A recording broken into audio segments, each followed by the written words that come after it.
Good Morning Show with Troy Torres is brought to you by 76 Circle K Guam.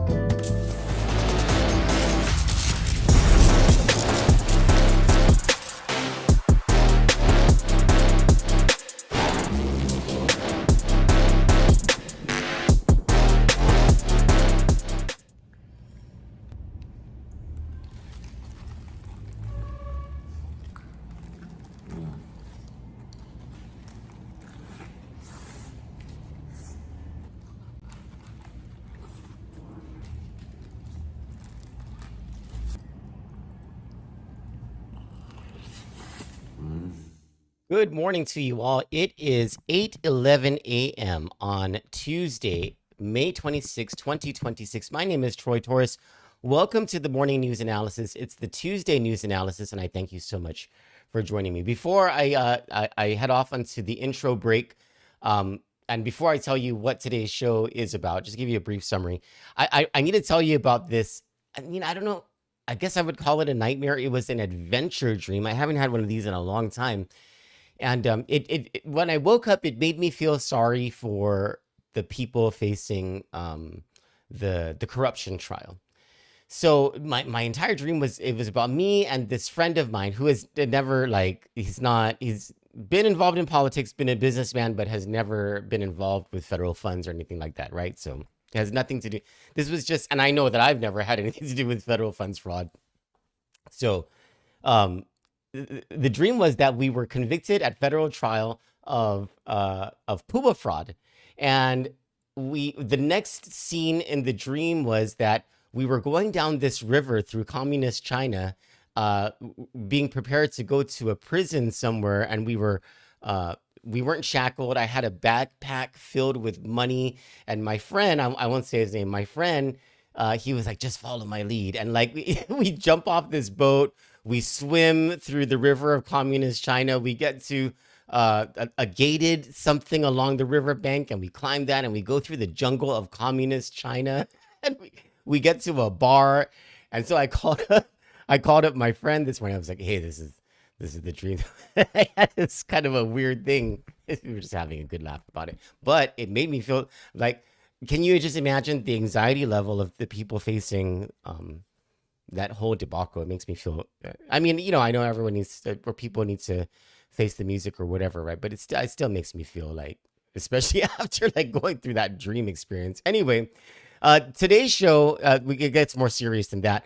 I want to talk to you about, we're going to bring Senator Chris Duenas on the line on the other side of the next commercial break. And he is going to talk to us. He's agreed to talk openly about what it is that the senators knew at the time that they were making appropriations for Simon Sanchez High School, and what it is that they were told, so that they had the information that they needed in order to make what they believed at the time to be a wise decision. And after that conversation, hopefully Senator Vince Borja confirms that he will be talking to, or that he will be calling into the show to talk about this. A lot of stuff is going around inside the Guam Department of Education that's coming over to me about how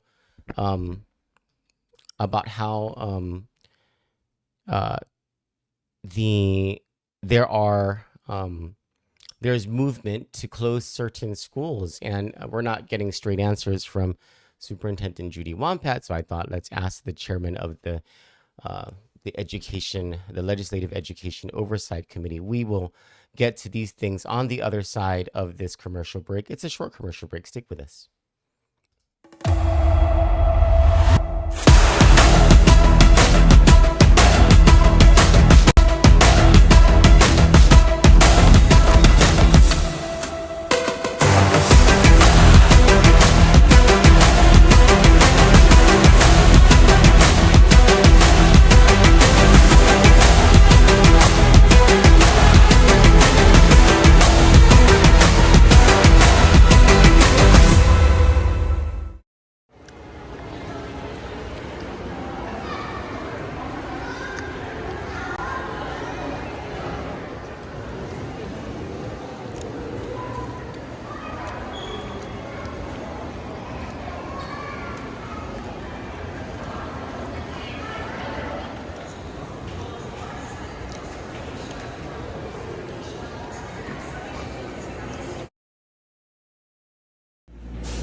Stand by.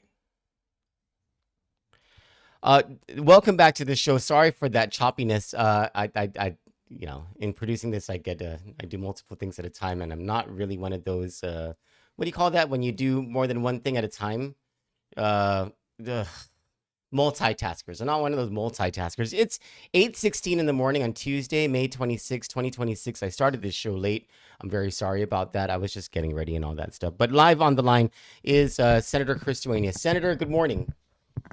Hafa good morning, Troy, and to the Kandit family. Thank you for allowing me to join you this morning. Thank you so much for agreeing to join us. Let's just cut to it, right? There is this concern that the community has regarding the Simon Sanchez High School procurement, or otherwise the Cortec procurement for the development of Simon Sanchez High School. And we have been talking about, we have been dissecting an issue, and that is throughout the, and first, Senator, have you been able to either read the transcripts or listen to the 5 of the 6 negotiation meetings? I have listened to just about all of the content, but certainly have a good grasp on the most of the back and forth. Okay, so then would you do you agree that quite a bit of the narrative of the 5 of the 6 meetings was about the payment to Cortec of $16.3 million every year for 30 years as the leaseback payment? Yes, it sounded to me like, and from what we understand now, that was the negotiation phase of this pre-award contract.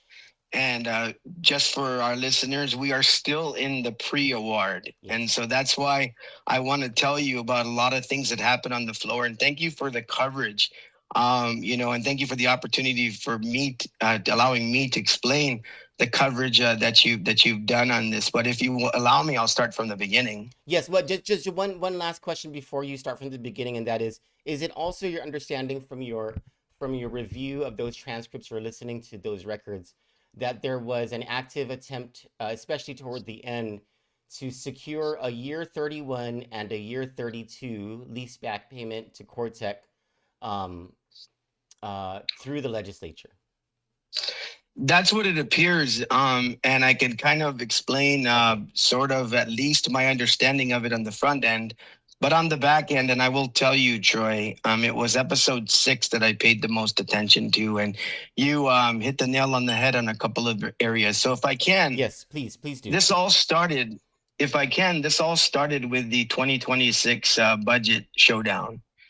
And so, of course, with the governor's introduction and then my public hearings and the committee's public hearings and all of our senators getting ready to introduce the bill on the floor for the 2026 budget, you'll remember there was a lot of discussion on reducing the BPT. And I told my good friend, Senator Gumatauto, that it's really tough to do that as a standalone because you have to find out how you're going to associate the projected downfall and a reduction in revenue.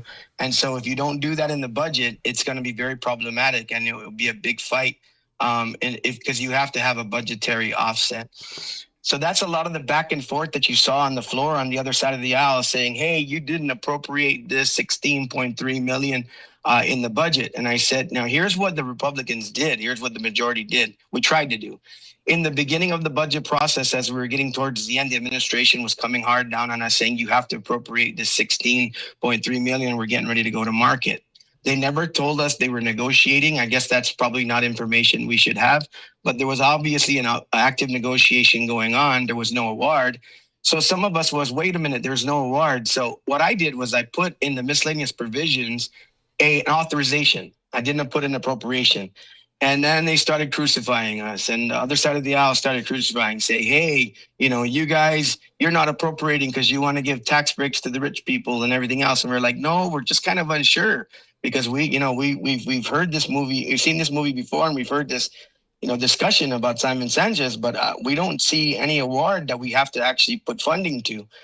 So the showdown went down on the floor, and eventually what we did was said, okay, fine. And as you look at the Budget Act now, and that's why we'll go into Bill 235 in a moment, is the Budget Act then made an appropriation from excess unaudited revenues of the 2025 fiscal year. Yes. And I'll tell you right now that there is plenty of money there, and there's also plenty of money in the 2024. Ed Byrne, recently, a few weeks ago during the DOA budget hearing, made it clear that there's still $40 million in the 2024, although that audit is a debacle, but there's still $40 million of excess revenue unappropriated fund balance. So here comes in the situation where the administration is really now saying to us, and Lester's saying time and time again, we told the legislature that they need to have language in the appropriation that says what Bill 235 says. And I understand you probably have a copy in front of you. Now, if we go to Bill 235, introduced by myself, Senator Borja, Senator Lujan, Senator Tina Rosemary Barnes, Senator San Agustin, Vice Speaker Ada, if you go in there, this is an amendment to the budget. It's not a new $16.3 million.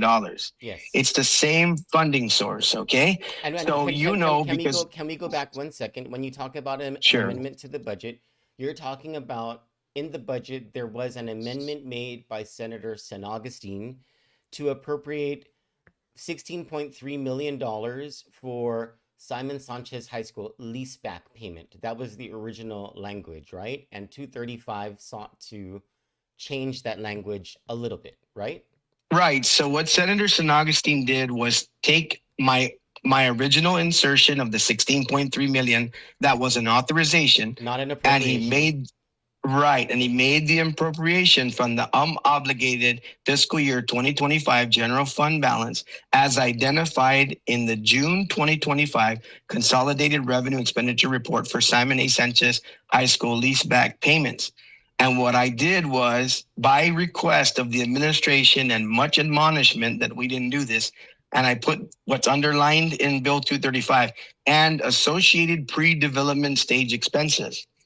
Now, they were telling us over and over again that there are costs related to going to market.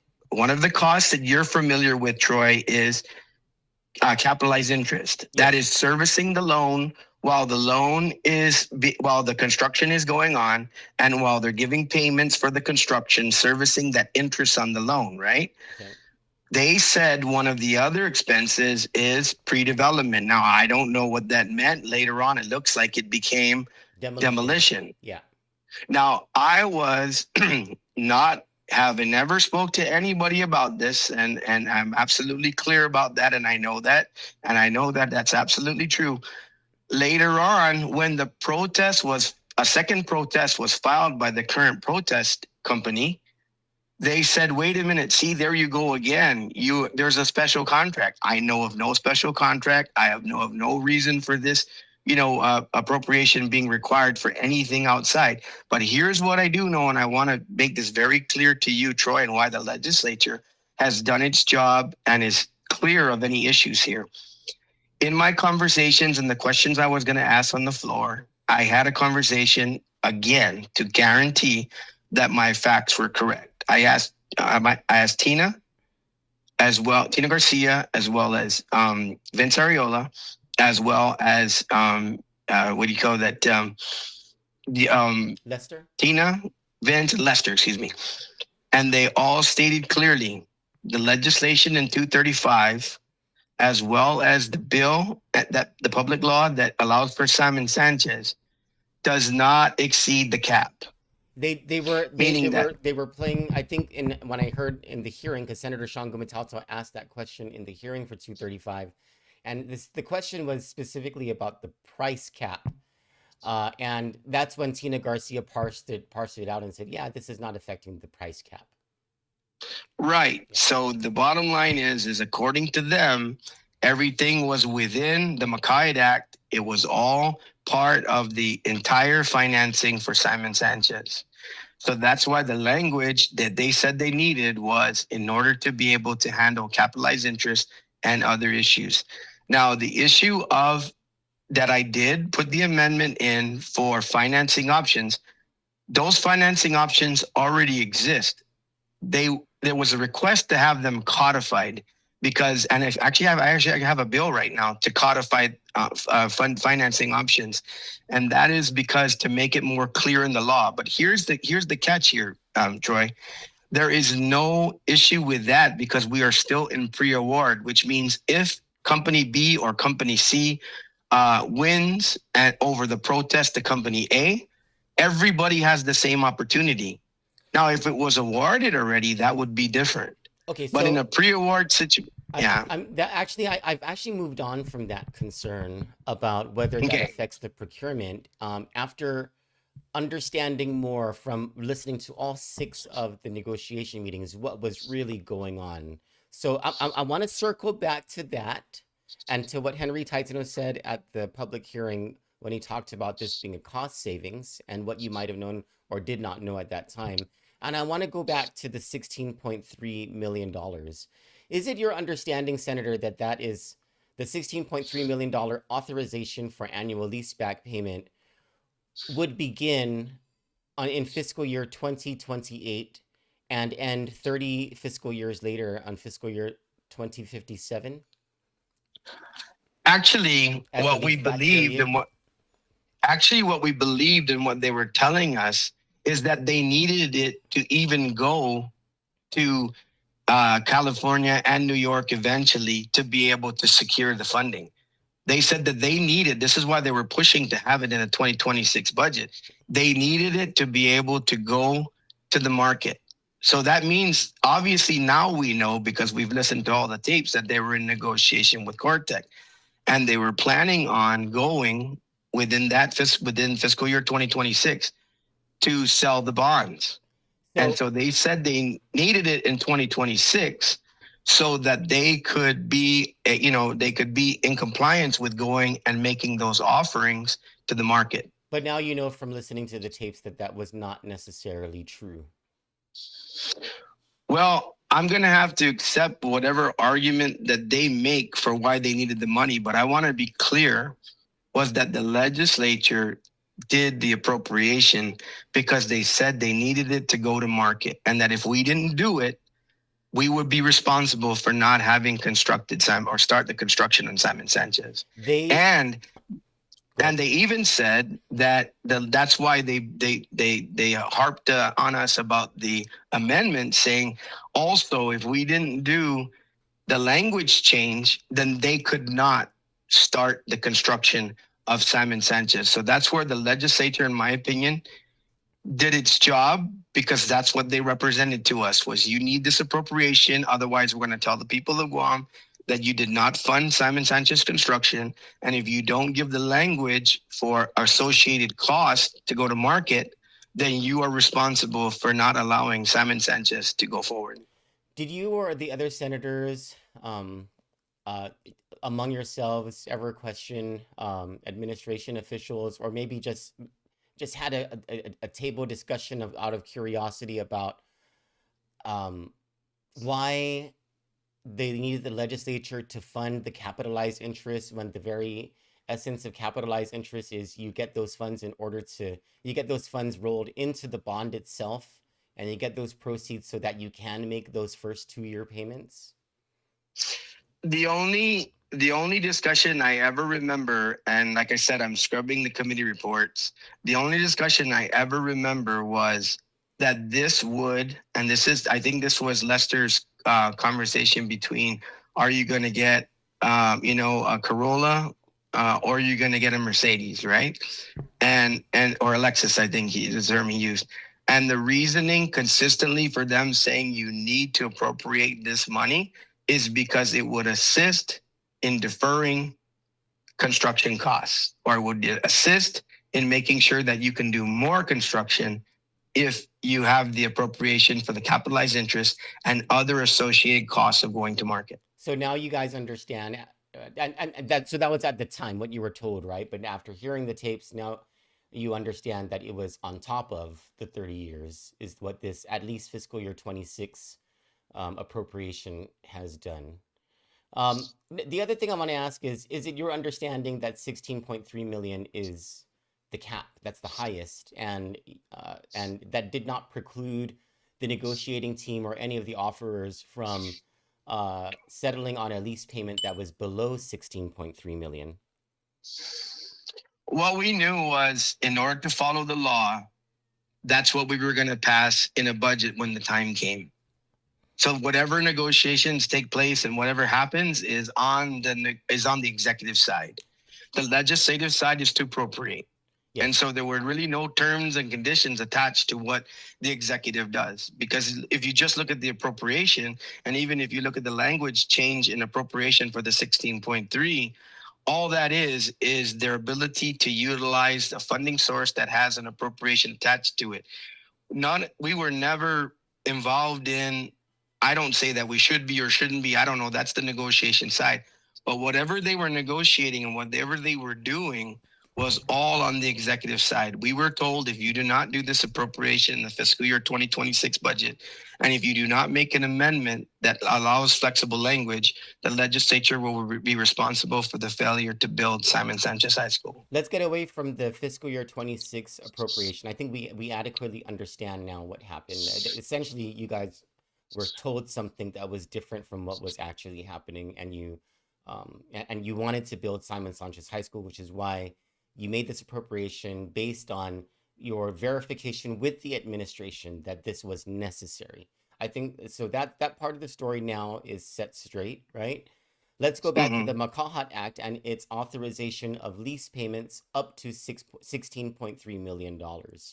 It's your understanding, Senator, that during these negotiations, that's when the administration and the developer get to go back and forth, and they can go up to $16.3 million in annual lease payments for 30 years. Would that be correct?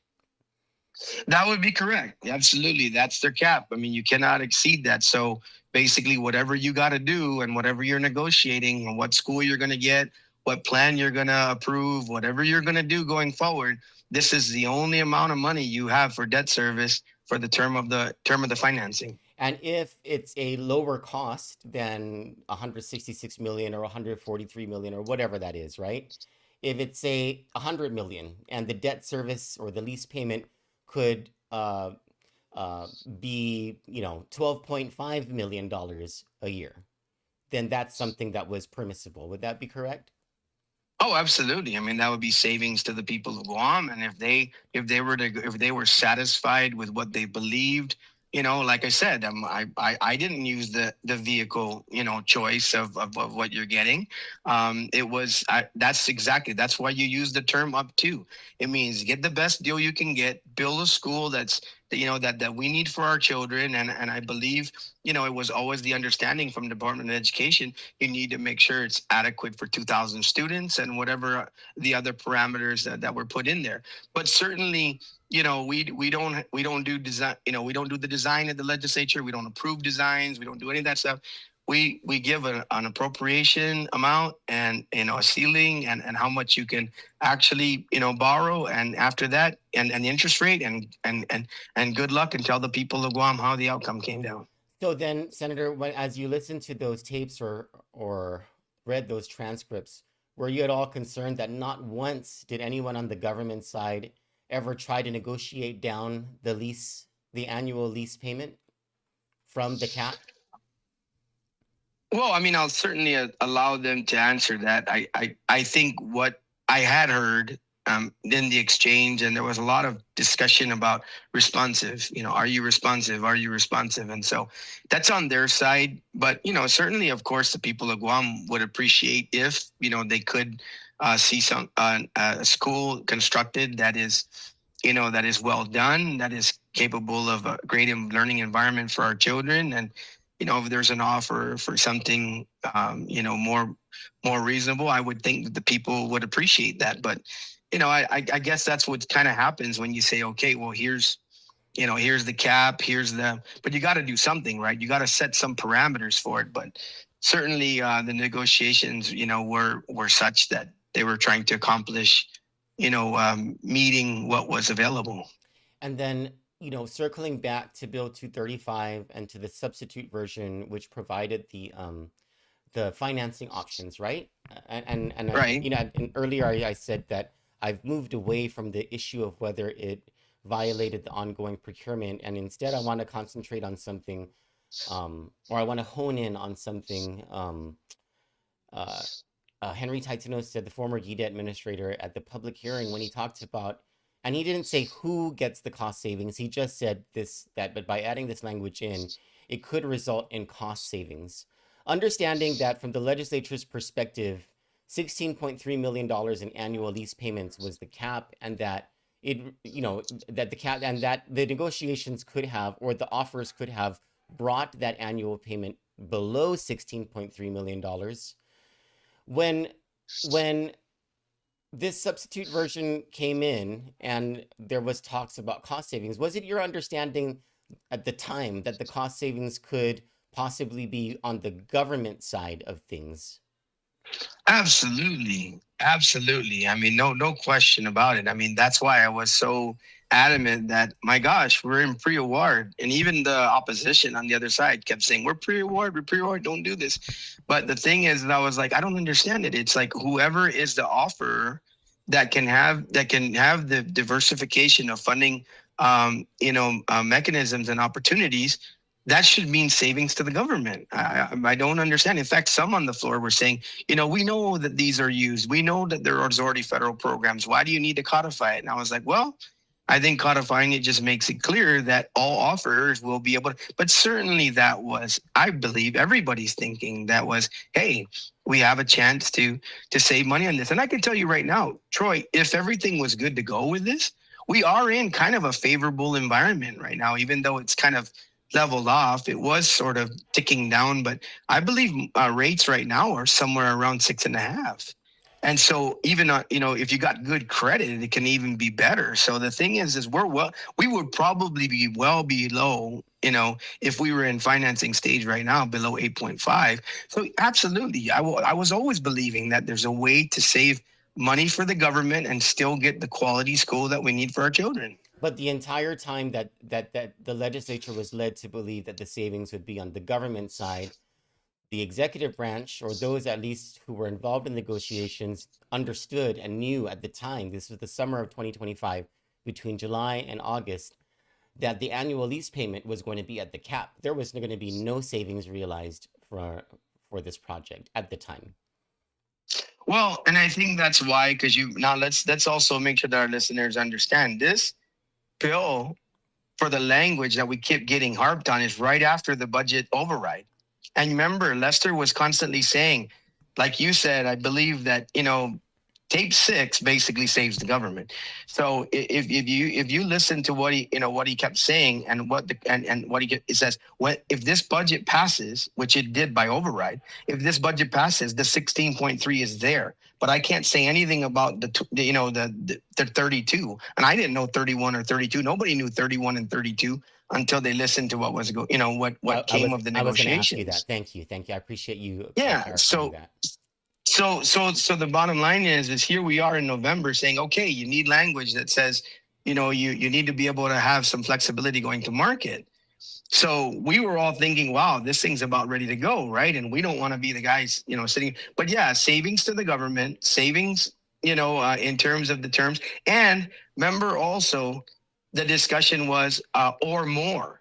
Nobody knew what or more meant. There was never a discussion about, well, you'll get more school, or you'll get more of this, or you'll get more of that. So the thing is that, that's privy to negotiation. That's really outside of the legislative process. But obviously, that was the tenor of the discussion. It turns out that not necessarily savings for the government, but either more or savings on the finance side. On the developer side. Senator, lastly, understanding all this now, right? And it's still an evolving situation. I mean, in our investigative series, there's still so much more that we have to unearth. But understanding what you know now, how does this affect your ability and the entire legislature's ability to trust what the government's finance people say, especially during budget deliberations? Well, Troy, I wanted to start out by saying, unfortunately, this is an episode that is a mirror image of what I believe is going on with the proposed Manila Hospital. And let's be honest with ourselves, that $104 million, which is now $86 million, the governor's found it that she can use the money for other purposes. So Guam shouldn't lose that money. Let's just get that on the record. That really all that is about infrastructure. That's not about a hospital, because there is not one page, not one piece of paper, not one negotiation about a plan for a hospital. We've never funded any type of A&E or anything like that. So a hospital is years and years away. The reason why I use the comparison rate, Troy, is because yeah, I know, cousins, right? So, So what? This is a mirror image again, where basically it looks like there is a lot of bad faith, and we are being asked to go in and passively a piece of legislation saying just do it, kind of like over the Attorney General's objection for the hospital. And this is why we've always had difficulty taking everything that's said to us on face value and as the truth.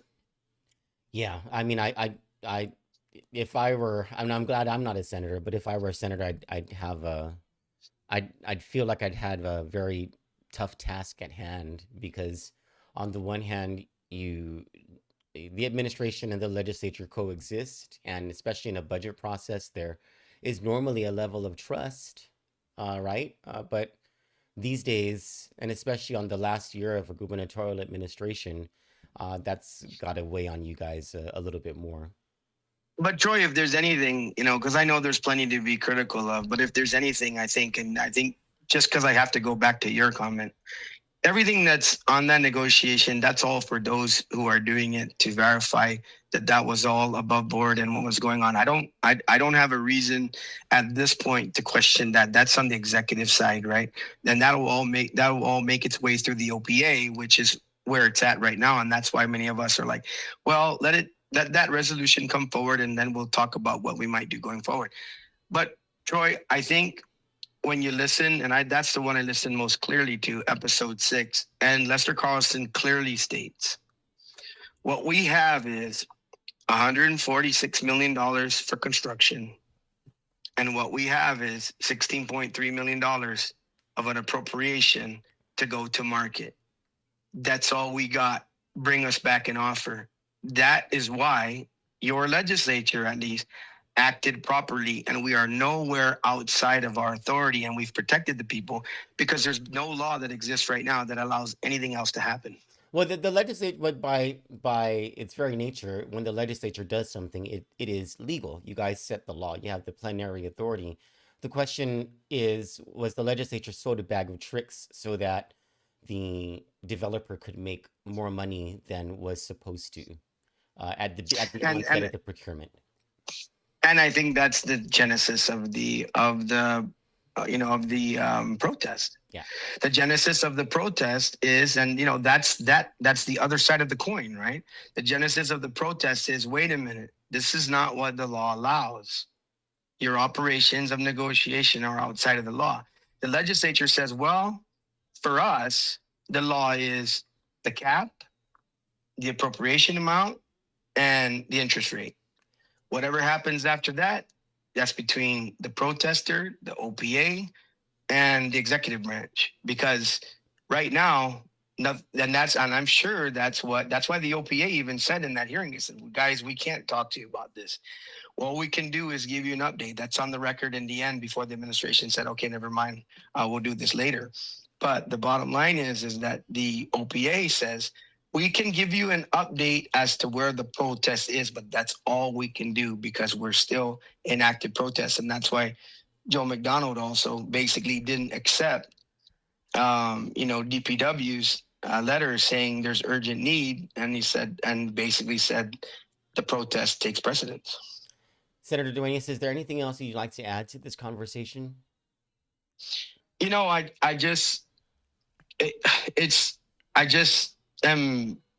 I feel bad, because the losers are the kids, and the losers are the people of Guam, who need a new school, a new Simon Sanchez High School, and a place for our kids to learn.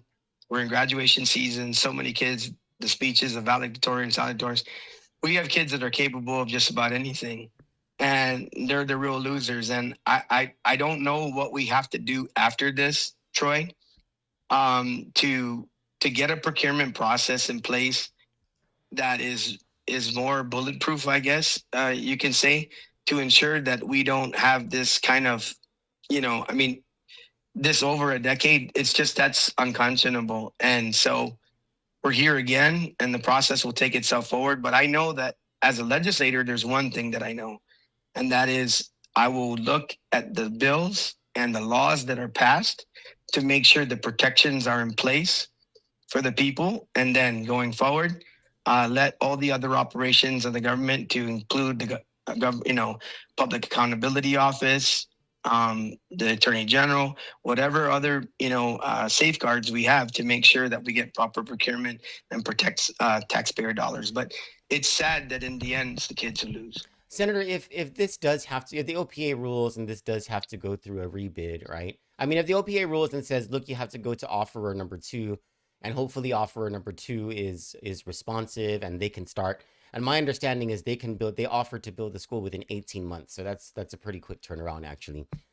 Let's say the OPA says, you got to redo this, right? Is the legislature willing to go in and change the McCahat Act so that, because one of the things that I found at the onset of this investigation was how absurd it was that a group of political people got the opportunity to decide what type of procurement this would be, and what the metrics or what the rubrics would be in scoring things. And I thought, why would the legislature do? And I know you guys were in the minority at the time. This was Senator Roy Cañata's bill. And I remember that you guys had problems with that bill. And when I reviewed the session debate about it, I remember you and Senator Frank Blas, who were both in the minority, had certain issues with it. But are you guys willing to go in and maybe dictate that it should be a multi-step bid, sort of like what NAVFAC does? That it just seems a whole lot more fair, and maybe change the makeup of the evaluation committee so that it's not stacked with so many political figures? I think we're going to have to. Troy, this was a reaction. That bill was a reaction to the fact that the solution prior to this McCahat Act was give it to DOE. They're the ones who are going to have the school. They're the ones who are going to have to provide the education. They're the ones. Let them execute it. And we know what happened. They executed it, and it might have went well, but there was a protest, and it failed. So this was, bring it back to the executive branch. Let the executive branch do it. This is what they do. This is what's supposed to happen. DPW in the end is the one that ends up with the duty and the responsibility. You're right. I said it on the floor. I'm sad that it was, prophetic, but it came to be. I said, Don't be surprised if this is protesting. And it is. So, yeah, Troy, obviously, it wouldn't be, with all that's going on now, I think, if it goes back to a rebid or, start over, I think there's no question we have to amend the McCahat Act or start with a brand new bill. Thank you, Senator. I appreciate your time on this and for clarifying what the legislature knew at the time. It goes in line with what my theory was about it. But, Troy, I can tell the people of Guam that one thing, if there's anything that we can continue to state, our economy and our right now, the legislature is committed to make sure that debt service and the capability to build Simon Sanchez is there. A savings to the people of Guam will be wonderful, but we will always make sure the funding is there. And that's why we'll do our job again to make sure that that structure is there. But certainly it looks like either a combination of some sort of procurement reform along with a bill that's better structured. And that shouldn't have to take long, Troy. I think we've learned enough lessons. So I also think that something like that shouldn't take long. I think we can get in there and put this as a real priority. Work with the OPA on draftsmanship and everything else. Clean up what needs to be cleaned up and get after it. Don't sit back. You got the funding. You have the resources. Already, but there's favorable environment in the market, and it shouldn't take long. But I think if this does fail, it needs to be fixed. Thank you, Senator. I appreciate your time. Thank you, Troy. I appreciate the opportunity to share with your listeners. God bless you and have a good day. God bless you. Thank you. Thank you. That was Senator Chris Duenas, the chairman of the Legislative Finance and Budget Committee, confirming what we theorize, and that is that the legislature sold a bag of tricks when it was told by administration officials that, and it wasn't a full bag of tricks. It was the parsing of words and semantics and anyway, it's just such a sad thing that has happened with the Simon Sanchez High School thing. Because again,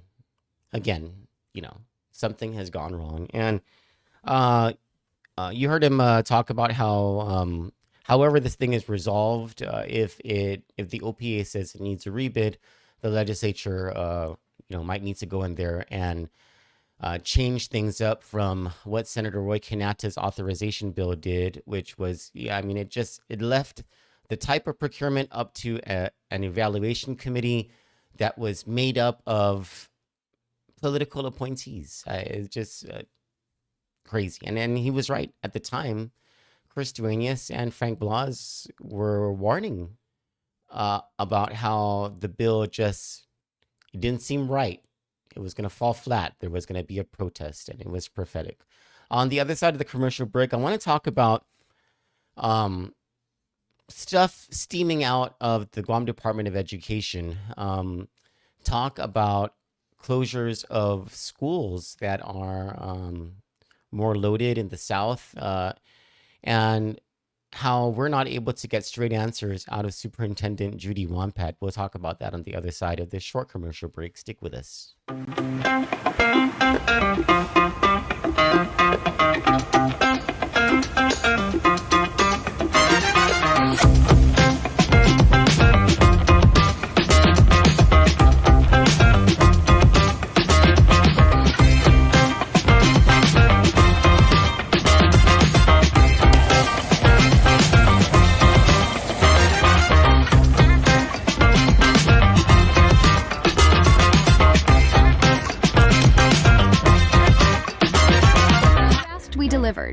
Guam AutoSpot is extending our overstock sell-off with the hottest deals on island, like our 2025 GMC Canyon with $4,000 off. Or slide into a brand new Mitsubishi Eclipse Cross, starting at just $24,995. September is your chance to drive big and save even bigger.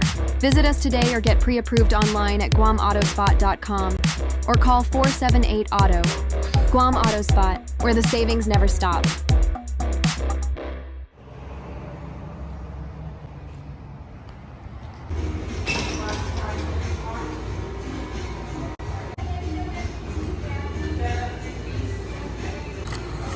This stuff's hitting the spot.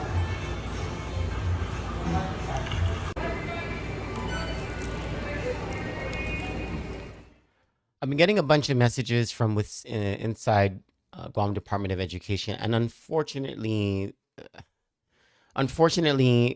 for a bunch of different reasons, this is just such a sad reality. One of the reasons it's a sad reality is because there are so many complaints, and the complaints are coming from within GDOE, from people who are like, please keep me anonymous because, and this is the really sad part, I don't want to be retaliated against. I don't want Judi Won Pat to go after me. I don't want to lose my job. I don't want to be treated poorly. And it's in every GovGuam agent, or not every, but in a lot of GovGuam agencies, it's like that. There are people who come forward, and sometimes it is people who just have access to grind.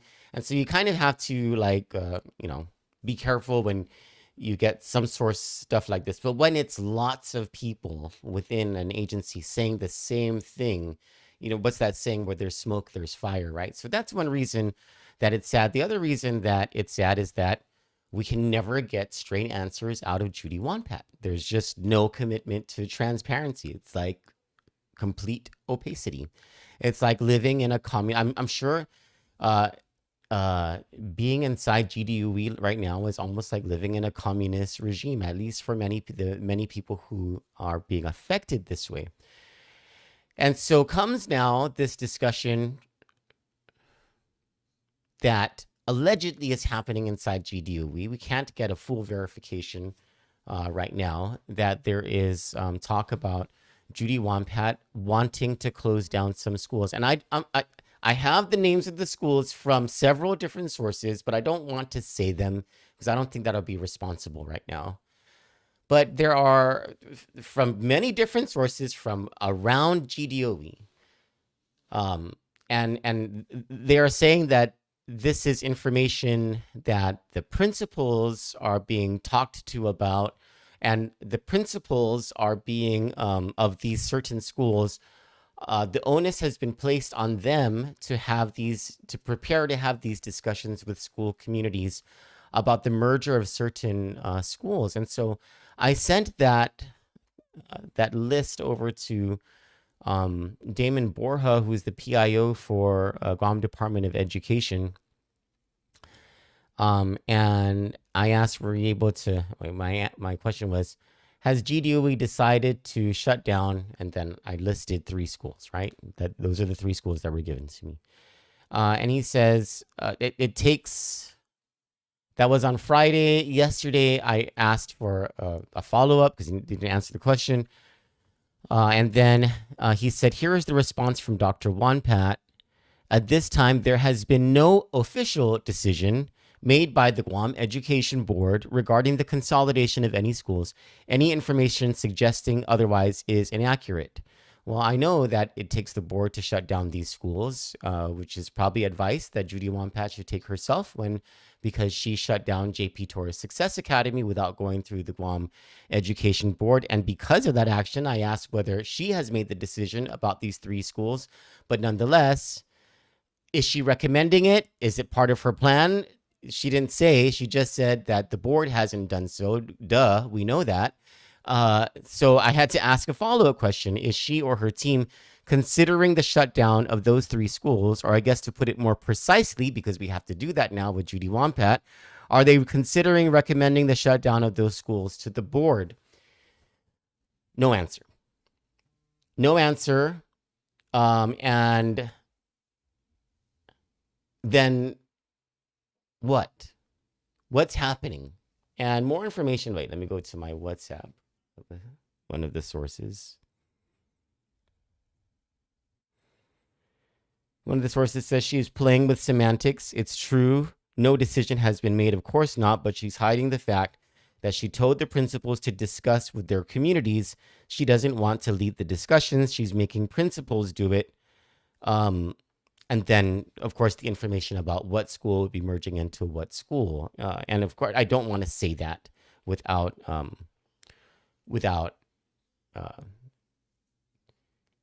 validation from official word from GDOE, because that wouldn't be very responsible to do. But there's information that comes from someone at the legislature about that with the same thing. This also came from GDOE staff who shared under condition of anonymity because they're fearful of retaliation. Superintendent Swanson shared that he supported the village elementary model because of the engagement of involvement of mayors and family stakeholders. Since we're not getting anything out of GDOE, or since the information is, slow to come, or they're probably just going to react to whatever the headlines are, right? Typical Judi Won Pat. I've asked Senator Vince Borja. I messaged him asking whether he would talk to us live, and I sent that message last night. He has not responded to me. I don't know. I'm not sure if he's off island or if he's sick or whatever. But I want to try again to maybe get Vince Borja to talk to us tonight to see what he knows, because he's the chair of the Legislative Oversight Committee on Education. Hopefully he knows something about this. I also want to call members of the board and see what they might know about this, because this is absolutely information of public interest. This is you're going to close down schools. We'd like to know why. What's going on? What's in this thought process? What are we supposed to be saving? What are we sacrificing? Who has to do what in order to accommodate this vision? It's an important public discussion. It sure as heck should not be poo-pooed by the superintendent of education because she's uncomfortable with it. We'll try to get more information about that and try to make that part of the Troy Torres show tonight. Otherwise, our continuing investigation is into the Behind the Bid series, what is happening with Simon Sanchez High School development and the ongoing procurement issue surrounding the government of Guam and Cortec International. For Kandit News, I'm Troy Torres. You all have a beautiful day. God bless you.